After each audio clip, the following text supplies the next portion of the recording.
Memorial Day ceremony. Weather was not what we intended today. Unfortunately, we couldn't host the parade, but thank you to everyone that still came to our ceremony this afternoon. We'll just jump right into it. To begin with the presentation of colors, please welcome the Moonish Flag Corps.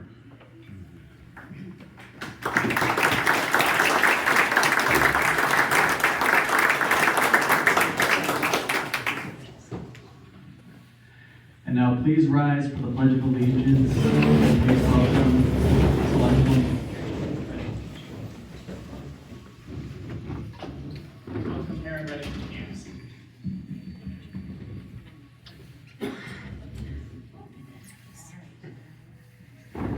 Allegiance to the flag of the United States of America and to the republic for which it stands, one nation, under God, indivisible, with liberty and justice for all.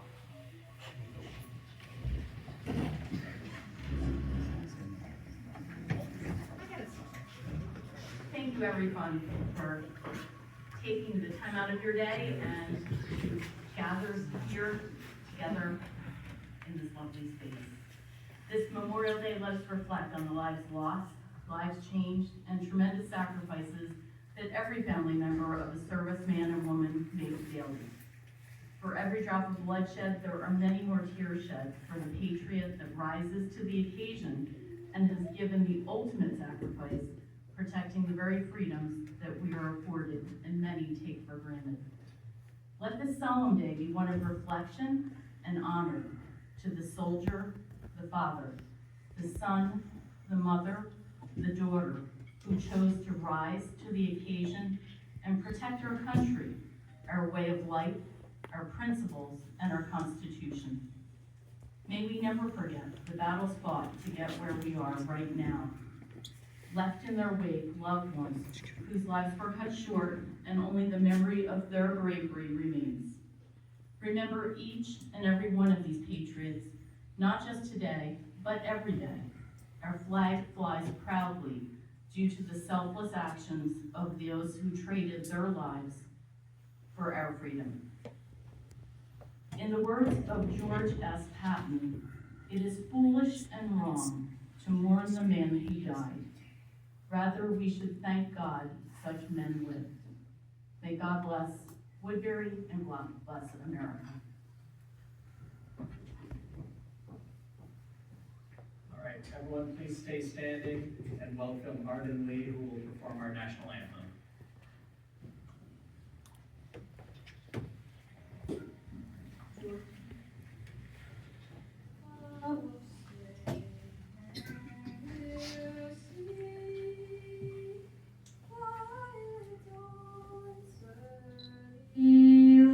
Lights, what so proudly we hailed at the twilight's last gleaming, whose broad stripes and bright stars through the perilous fight o'er the ramparts we watched were so gallantly streaming, and rockets red glare, the bombs bursting in air, gave proof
Just a personal word of privilege to thank this community for your tremendous support, prayers, and encouragement in our last 2 years of recovery. Thank you so much, and God bless you. Let us pray.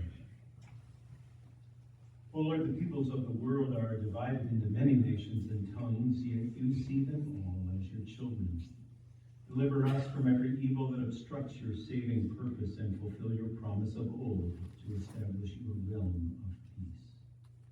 Deliver us from the curse of war and all that begets it, from believing and speaking lies against other nations, and from narrow loyalties and selfish isolation. Free us from fear and distrust of other nations, from all false pride and self-conceit, from the lust of the mighty for riches that drives peaceful peoples to slaughter, from putting our trust in weapons of war, and from want of faith in the power of justice and goodwill.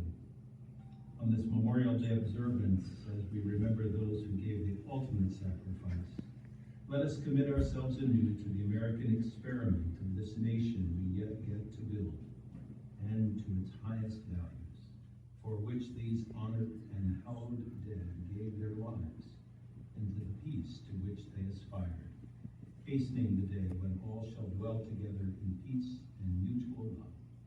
This we pray in the name of the Almighty, the Creator, the Lord of love. Amen.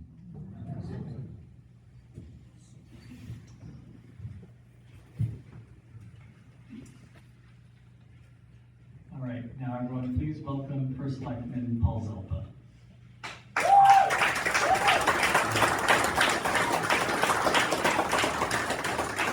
You guys don't have to remain standing.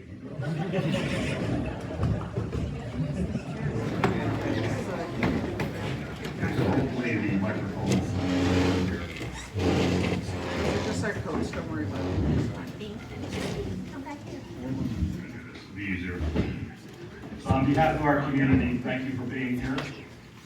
Your presence, families, veterans, neighbors, and friends reminds us that remembrance still matters. Today, we gather not simply out of tradition, but out of purpose. Although we are not standing together on the South Green as planned, that place and what it represents is still at the heart of why we are here. The monuments and the great surrounding them stand as enduring symbols of sacrifice, service, and community. Even as it undergoes renewal, its meaning remains constant. It is sacred ground.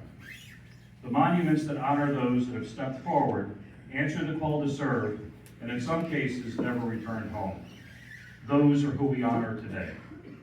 Memorial Day, at its core, is about them. It is a day dedicated to those who made the ultimate sacrifice in defense of this nation. It asks something of each of us, not just to remember, but to pause, to reflect, and to truly recognize the cost of the freedoms we often take for granted. In the busyness of our daily lives, moments like this matter. While we could not gather outside as planned, what matters most is that we have come together with intention, with gratitude, and with respect. Even here, we can reflect on the meaning of this day. We can think about the individuals behind the names, their lives, their families, their dreams, and the profound loss felt by those they left behind. And we can ask ourselves what it means to honor them today. We do so not only through ceremonies like this, but through how we live our lives, and how we treat each other, and how we uphold the values they fought to protect, and how we stay engaged as citizens who care for our community. Because remembrance is not passive, it is active. It continues in how we teach the next generation the meaning of this day. It lives in our commitment to preserve places of memory with dignity. And it endures in our willingness to come together as we have today to say clearly, we have not forgotten. As we continue with today's program, we invite you to take a quiet moment, whether now or later, to reflect, to think about the sacrifices made, and to offer your own personal gratitude. Thank you all for being here and for honoring those who gave everything for our freedom.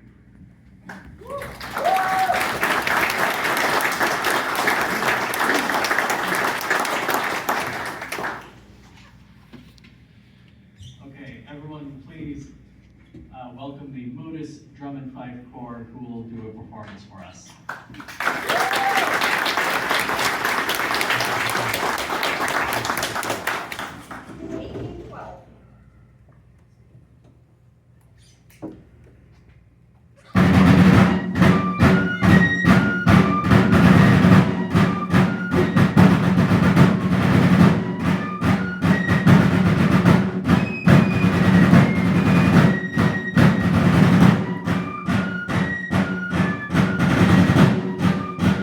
Thank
All right, now to introduce our speaker for today, please welcome Bud Neal.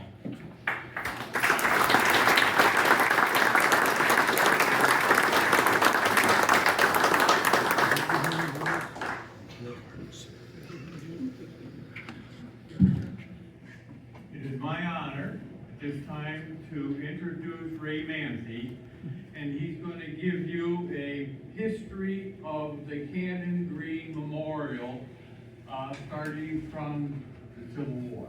Ray?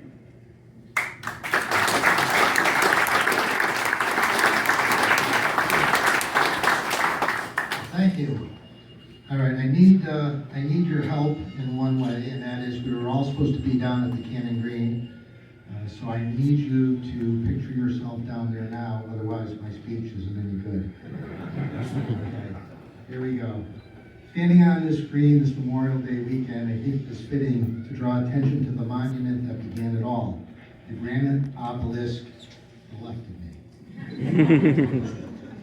Growing up as a child in Woodbury, I played on those cannons. I think in the family scrapbook, there's a picture of me sitting on one.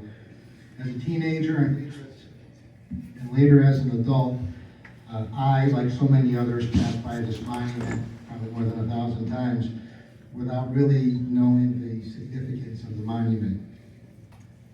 So it, again, like many others, gave little thought to what it truly represented.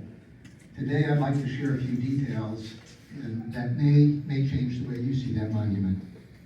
The monument was dedicated on September 26th of 1871, so several years after the close of the Civil War.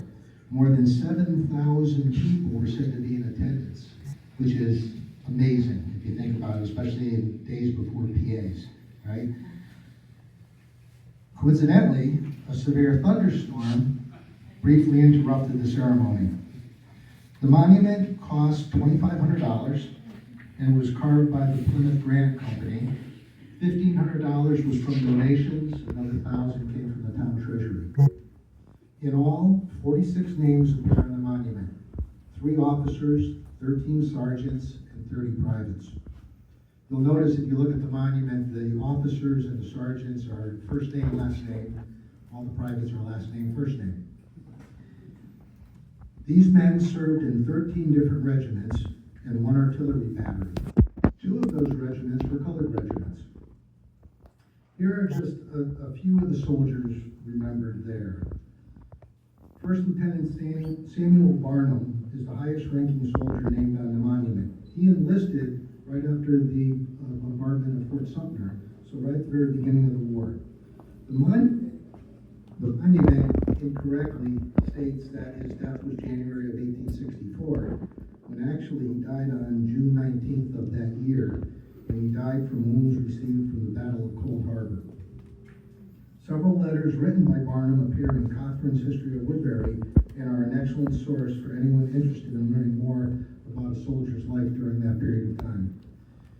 Of the 2 other officers, Fred Whitlock of the 25th Regiment was promoted to 2nd Lieutenant by Governor Buckingham while dying of wounds received in battle. He never knew he had been promoted. Henry Conrad, a corporal also in the 25th Regiment, was also promoted on his deathbed. He had died of a disease and is buried in New Orleans. And one of the things, in the Civil War, there was over 600,000 Americans that lost their lives. A lot of people are surprised when they find out that about half were from disease, not battle wounds. On this date, 162 years ago, Privates Alden Galpin and Friend Kane did not know that they only had 6 more days to live. Both would die on June 1st at the Battle of Cold Harbor. They would be joined by their comrades Curtis Wheeler and Isaiah Briggs, who also died from wounds suffered in that same battle. Private Hugh Gosley died at Andersonville Prison. Private Ferdinand Webster died in a Confederate prison camp in Salisbury, North Carolina. Private Johnny Tuttle was killed at Antietam. 2 black soldiers are named on the monument. Thomas Rice of the 32nd Colored Regiment was killed during the siege of Petersburg, while John Freeman of the 29th Colored Regiment died at Annapolis. Private Dwight Atwood and Sergeant Patrick Brady died at the Battle of Cedar Creek. Sergeant Horatio Thomas died of congestion of the lungs and is buried in the Old North Cemetery, just a short distance from the middle school playground. Of 46 names on the monument, nearly half belong to Company I of the 2nd Connecticut Heavy Artillery.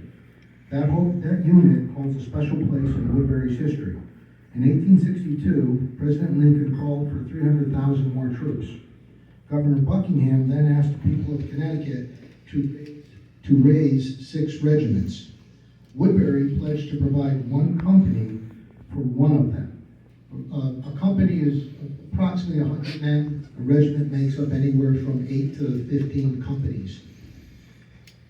It was said that any man who could enlist 40 men would receive a commission. Eli Sperry of town did exactly that and more, and he became captain of Company I of the 2nd Connecticut. He survived the war and is buried in the South Cemetery. The history of the 2nd is fascinating, but time doesn't allow me to go into all of it. Please feel free to reach out and learn more about it.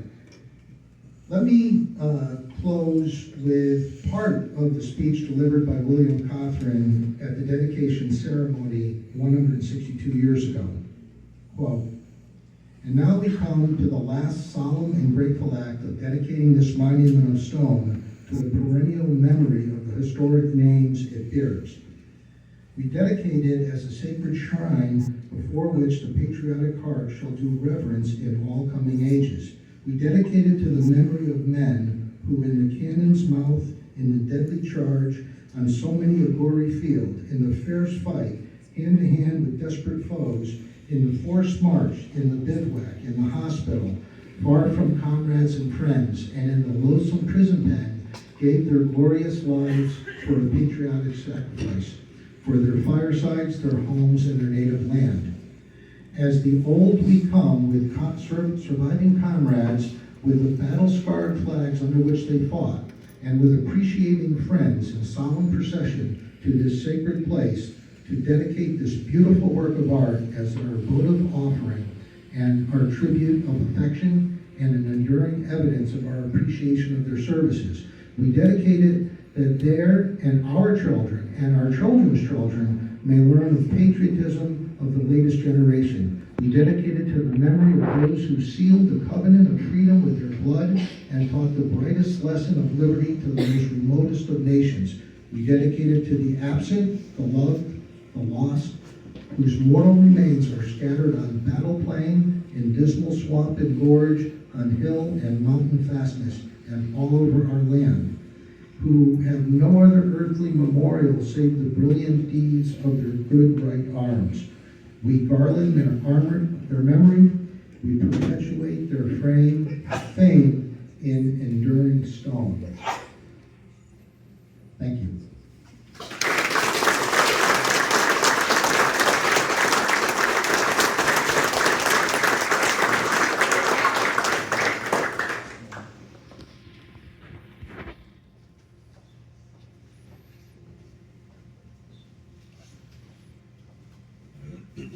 Now, we have a moment of silence for the tens of thousands of men and women who died for our country.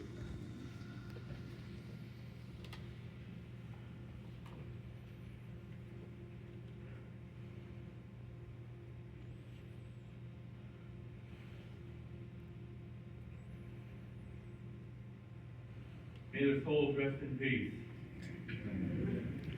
We welcome you here today to honor the men and women of the uniformed services of the United States of America who, through devotion to duty and personal sacrifice, gave us the right to be here today. If you want to know the real meaning of Memorial Day, go visit Arlington National Cemetery, where you will find 400,000 graves of some of our finest men and women. Or go visit a cemetery in your own town and visit the graves of the people who fought for this country. Or go to the VA and visit the disabled vets and walk right up to them and look them straight in the eye, shake their hand, and tell them thank you thank you for your service. The average age of a person going into the service today is 19 years old. He is a guy that's got short hair, tight muscled kid who under normal circumstances is considered by society to be a half man and half boy. Yet not dry behind the ears, but not old enough to buy a beer, but old enough to die for our country. He never really cared much for work and would rather wax his car than wash his dad's car. But he had never collected unemployment either. He is a recent high school graduate, was probably an average student, pursued some form of sport activity, and drives a 10-year-old jalopy. He has a steady girlfriend who either left him when he moved overseas or swear that she would be there for him when he returned home from halfway around the world. He listens to rock and roll, hip hop, rap, jazz, swing, or the sounds of a 155 millimeter howitzer, or an M60 machine gun, or a rifle. He is 10 to 15 pounds lighter now than he went into the service. He was at home because working or fighting from before dawn to after sunset. He has trouble spelling, thus writing a letter is a pain for him. But he can field strip a rifle in 30 seconds and reassemble it in less time in the dark. And he can recite to you the nomenclature of a machine gun or grenade launcher and use either one of them effectively if he must. He digs foxholes and can apply first aid. He digs latrines. He can march until he's told to stop and stop until he's told to march. He obeys orders without hesitation, but he is not without spirit, individual dignity. He is self-sufficient. He has 2 sets of fatigues. One he washes, one he wears. He keeps his canteens full and his feet dry. Sometimes he forgets to brush his teeth, but he never, ever forgets to clean his rifle. If you are thirsty, he will share his water with you. If you are hungry, he will share his food. If you're in the midst of battle, he will share his ammunition with you when they run low. He has learned to use his hands as weapons, and weapons like they were his hands. He can save your life, or he can take your life, because that's his job. He often does twice the work of a civilian with half the pay, and still finds ironic humor in it all. He has seen more suffering and death for somebody his age. He has wept in public and in private for friends who have fallen in combat, and is unashamed. He feels every note of the national anthem vibrate through his body at rigid attention, while tempering the burning desire to square away those around him who refuse to take their hat off, stand for the anthem, or keeps on talking. In odd twists, day after day, far from home, he defends their right to be disrespectful. Just as his father, grandfather, and great-grandfather did, he's paying the price for our freedom. Beardless or not, he is not a boy. He is an American fighting man. A man who has kept this country free for 250 years. He asks nothing in return except for our friendship, understanding, and respect. Remember him always, for he has earned our respect and admiration with his blood.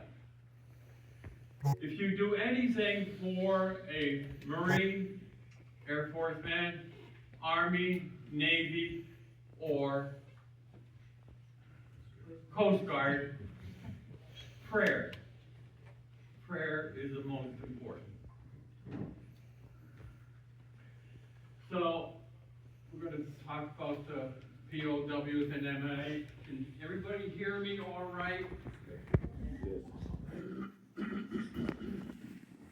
Those who have served and those currently serving in the military, uniformed services of the United States are ever mindful that the sweetness of enduring peace has always been tainted by the bitterness of personal sacrifice.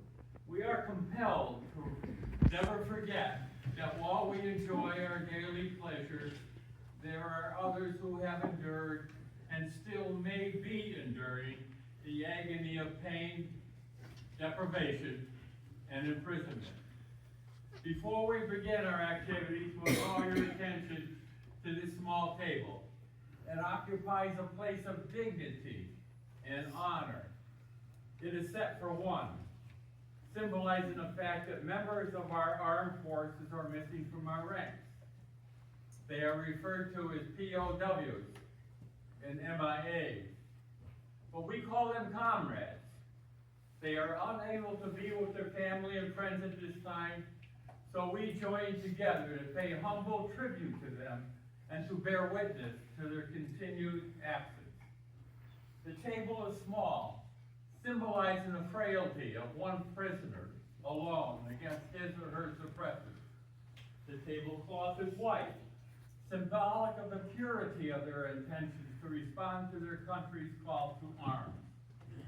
The single red rose on the vase represents the blood they may have shed in sacrifice to ensure the freedom of our beloved United States of America.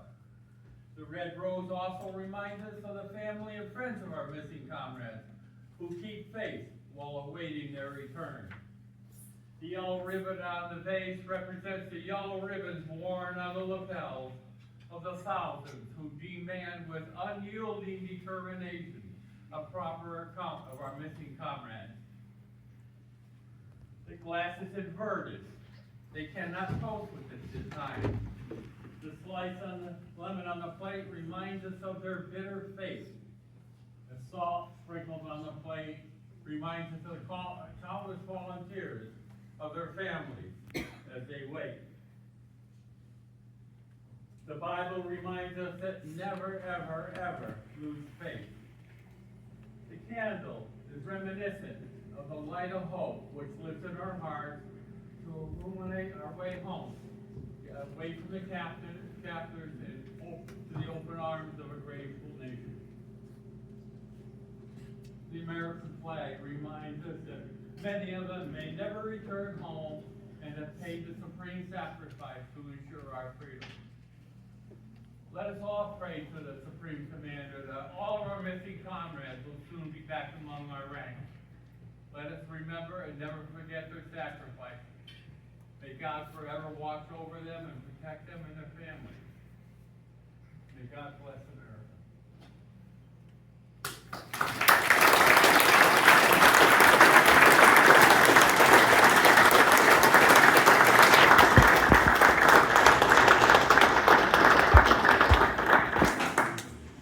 Everybody, please welcome a performance from the Nottawa High School Band.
into the roof of St. Paul's Church.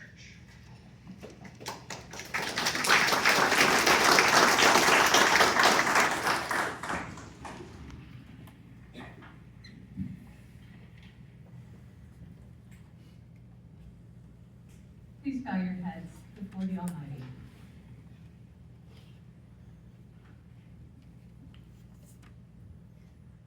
Maker of all, remember your holy promise and look with love on all your people, living and departed. On this day, we especially ask that you would hold forever all who have suffered during war, those who returned scarred by warfare, and those who wait anxiously at home, and all those who return wounded and disillusioned, those who mourned, and those communities that were diminished and suffered loss.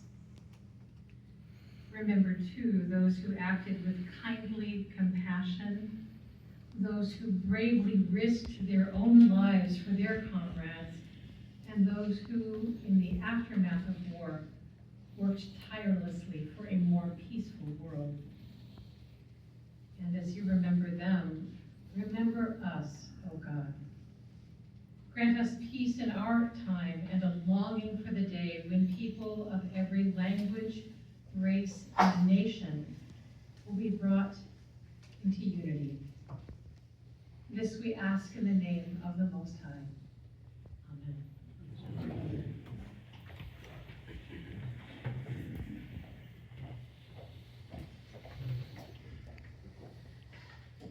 I'll now ask everyone to please rise for the flag of taps.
And to deliver our closing remarks, please welcome Selectman Richard Coates.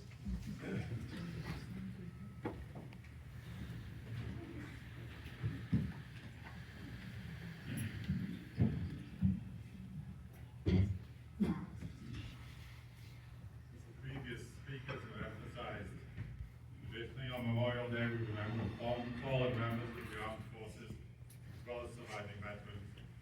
And it's altogether fitting and proper that we do. Not being a veteran myself, I'm always humbled somewhat when I'm in the presence of veterans. But this year particularly, I remember members of my own family that served, or who are serving, particularly my nephew in the Army Reserve, my nephew-in-law in the Iowa National Guard. Both of them were deployed in Kuwait and Syria, respectively, at the beginning of the current war with Iran. I also remember my grandfather, who served for 3 years on the Western Front during World War I. Slightly scary that I'm that old. He rarely talked about his experience, but he did once describe it as short periods of absolute terror interspersed by extremely long periods of extreme boredom. In fact, and this is the point of my remark, he would say that the experience was much, much worse for my grandmother, who was waiting at home for him day after day, enduring the continuous grinding worry that the next door knock at the door would be a telegram boy, that's how they did it then, delivering the news that he'd been killed. Fortunately, that news never came. So I would urge us to go about the rest of our day, enjoying our barbecues, spare a thought and a prayer for all those who wait at home, not just the Gold Star families, but the wives and nowadays the husbands, the mothers and fathers, and the children of the men and women who serve to protect our safety, our freedom, and our way of life. Thank you, and God bless America.